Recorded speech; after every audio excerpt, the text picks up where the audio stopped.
नांदेड़ शहर के अबचल नगर इलाके में एक 80 किलोग्राम वजनी अजगर सांप दस्तयाब हुआ, जिसे इंडियन रॉक पाइथन भी कहते हैं। ये म्युनिसिपल कॉर्पोरेशन की जानिब से नाले की खुदाई के दौरान बरामद हुआ। कॉर्पोरेटर गुरमीत सिंह नवाब ने सांप को पकड़ने वाले हरविंदर सिंह सुखमनी को इसकी इतला दी।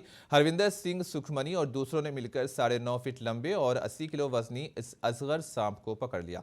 सांप पकड़ने वाले अफराद ने कहा कि ऐसे सांप शाज़ो नादिर गाँव या जंगलों में पाए जाते हैं। शहर में इतना बड़ा और इतना वजनी सांप पहली बार बरामद हुआ है। ओहदेदारों ने कहा कि इसको महकमे जंगलात के ओहदेदारों के सुपुर्द कर दिया गया है।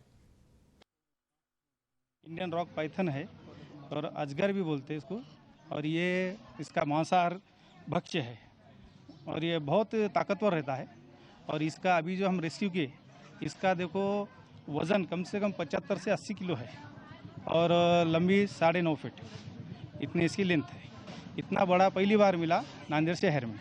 बाकी खेड़े में या खेतों में पहाड़ी में बड़े बड़े रहते हैं। हाँ, अभी हमारे टीम ने तो बहुत रेस्क्यू किए हैं, लेकिन शहर में ये पहली बार मिला इतनी।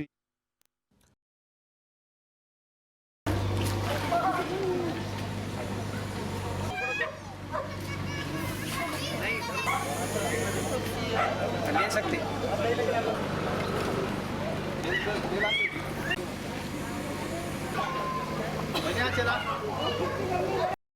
इंडियन रॉक पाइथन है और अजगर भी बोलते हैं इसको, और ये इसका मांसाहार भक्ष्य है और ये बहुत ताकतवर रहता है। और इसका अभी जो हम रेस्क्यू किए, इसका देखो वज़न कम से कम 75 से 80 किलो है और लंबी 9.5 फीट इतनी इसकी लेंथ है।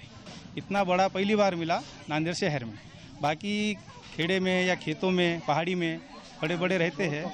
हाँ, अभी हमारे टीम ने तो बहुत रेस्क्यू किए हैं, लेकिन शहर में ये पहली बार मिला इतने ये साइज़ का।